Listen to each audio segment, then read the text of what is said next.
देशात पंतप्रधान नरेंद्र मोदी आणि महाराष्ट्रात देवेंद्र फडणवीस यांच्या नेतृत्वात महायुतीचं सरकार आहे। त्यामुळे येणाऱ्या काळात स्थानिक स्वराज्य संस्थांमध्ये एक विचाराचं सरकार येणं हे अत्यंत गरजेचं आहे।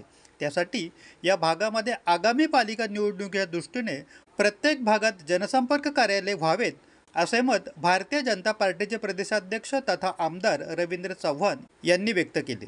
तर भाजपात नवीन पदाधिकारी कार्यकर्ते यांच्या प्रवेशाला सुरुवात झाली असून प्रत्येक प्रभागात भारतीय जनता पार्टी जनसामान्यांपर्यंत पोहोचावी तसेच लोकांच्या संपर्कासाठी जनसंपर्क कार्यालय असणे गरजेचे आहे।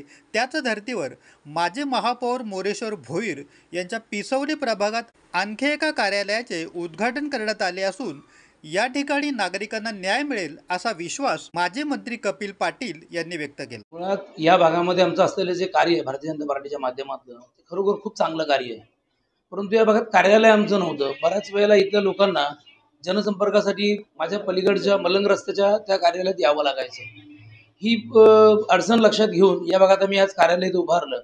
आज या कार्यालयाच्या उद्घाटनाप्रसंगी प्रदेशाध्यक्ष रवींद्रजी चव्हाण, माजी केंद्रीय मंत्री कपिलजी पाटील साहेब, जगन्नाथ पाटील साहेब, त्यानंतर माजी आमदार नरेंद्र पवार साहेब, निरंजनजी डावखरे साहेब, ही जी काय सगळी मंडळी आली, या सगळ्या मंडळींनी जे काही शुभेच्छा आशीर्वाद दिलेले आहेत, निश्चित भारतीय जनता पार्टीचे पंडित दीनदयालजी उपाध्याय यांचा जो मूळ मंत्र होता की अंत्योदय विकास, म्हणजे समाजाच्या शेवटच्या घटकापर्यंत विकास पोहोचला पाहिजे, तो प्रयत्न या कार्यालयाच्या माध्यमातून आम्ही करणार आहोत। आज सगळ्यांच्या जे शुभेच्छा प्राप्त झाल्या त्या शुभेच्छा सार्थकी ठरण्यासाठी हे निवळ जनसंपर्क कार्यालय नसून हे खऱ्या अर्थानं जनतेच्या सेवेचं कार्यालय असणार आहे, असा तो प्रयत्न या माध्यमातून असणार आहे। या भागामध्ये मुळात भारतीय जनता पार्टीने गेलेल्या 10 वर्षामध्ये जे केलेलं कार्य आहे आणि या भागात असलेले लोकप्रतिनिधी आहेत, त्यामुळे निश्चितच हा जो पॅनल आहे, जी झालेली रचना आहे, हा भारतीय जनता पार्टीसाठी पूरक असलेला पॅनल आहे। त्यामुळे मला विश्वास आहे या भागातला जो काय पॅनल आहे, अडवली गोलोली पिसवली अशी या पॅनलची रचना आहे, हा फक्त विजयी होणार नाहीये तर खूप चांगलं मताधिक्य या भागात घेणार आहे, किंबहुना या पंचकृषीमध्ये खूप चांगलं मतदान या पॅनलमध्ये असेल एवढं निश्चित। मोरेश्वर भोईर हा भारतीय जनता पक्षाचा अतिशय तळमळीचा कार्यकर्ता आहे। सतत पक्ष संघटना मजबूत कशी होईल आणि पक्ष संघटनेच्या माध्यमातून जनतेची सेवा त्यांच्या हातून कशी घडेल हा सतत ध्यास मनामध्ये ठेवून काम करणारा हा कार्यकर्ता आहे। आणि म्हणून पक्षाने त्याची दखल घेऊन जेव्हा संधी मिळाली तेव्हा पक्षाने त्यांना उपमहापौरपदी दिलं। त्यांना पद मिळाल्यानंतर त्या पदाला न्याय देण्याचं काम त्यांनी केलं। त्या पदाच्या माध्यमातून गोरगरीब जनतेची सेवा त्यांनी केली। आज या ठिकाणी हे कार्यालयाचं जे उद्घाटन झालेलं आहे, भारतीय जनता पक्षाचे राष्ट्रीय अध्यक्ष अमितभाई शाह होते।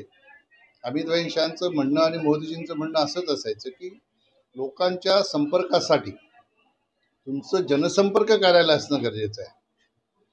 कोणाला अडचण आली तर त्या ठिकाणी भारतीय जनता पक्षाचं कार्यालय आमच्या मदतीसाठी उघडलेलं आहे, अशा प्रकारचा एक विश्वास सर्वसामान्य जनतेच्या मनामध्ये निर्माण करण्याच्यासाठी ज्या ज्या ठिकाणी ज्या ज्या क्षेत्रात ज्या ज्या स्तरावर भारतीय जनता पक्षाचे कार्यकर्ते काम करतात त्या स्तरावर कार्यालय असणं हे गरजेचं आहे, अशा प्रकारचा संदेश देशाच्या प्रधानमंत्र्यांनी आणि तेव्हाचे राष्ट्रीय अध्यक्ष आणि आताचे गृहमंत्री अमितभाई शाह यांनी दिला होता।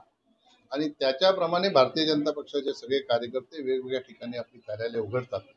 आज या ठिकाणच्या जनतेला निश्चितपणाने एक विश्वास वाटत असेल हे आम्हाला एक हक्काचं ठिकाण आमच्या समस्या सोडवण्यासाठी मोरेश्वर भोईर यांच्या माध्यमातून भारतीय जनता पक्षाचं कार्यालय उघडलेलं आहे। त्याच्यामुळे हक्काचं ठिकाण आम्हाला निर्माण झालेलं आहे। हा विश्वास जनतेच्या मनामध्ये निश्चित असेल, तो त्यांचा विश्वास सार्थ करण्याचं काम मोरेश्वर भोईर आपल्या कामाच्या माध्यमातून निश्चित करते। भाजपा आणि त्यानंतर आज भारतीय जनता पार्टीच्या आज पिसवली भागातील कार्यालयाचं मोरेश्वर भोईर या भागामध्ये वर्षानुवर्ष काम करतात।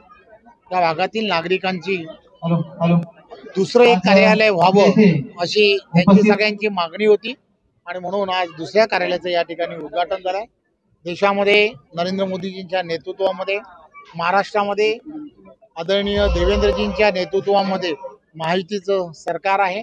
त्यामुळे येणाऱ्या काळामध्ये एक विचाराचं सरकार हे येणं अत्यंत गरजेचं आहे आणि म्हणून या संपूर्ण भागांमध्ये स्थानिक स्वराज्य संस्थांच्या येणाऱ्या काळामध्ये निवडणुका होऊ घातल्यात। त्यामुळे सर्व भागांमध्ये पार्टीची कार्यालये व्हावीत ही भावना आमचे जिल्ह्याचे अध्यक्ष नंदूजी परब यांची आहे आणि म्हणून आज एका कार्यालयाचं उद्घाटन केलं. अल्पावधीतच लोकप्रिय झालेला भारताचा बुलंद आवाज आपला Bharat channel subscribe, share, like आणि कमेंट्स करायला विसरू नका.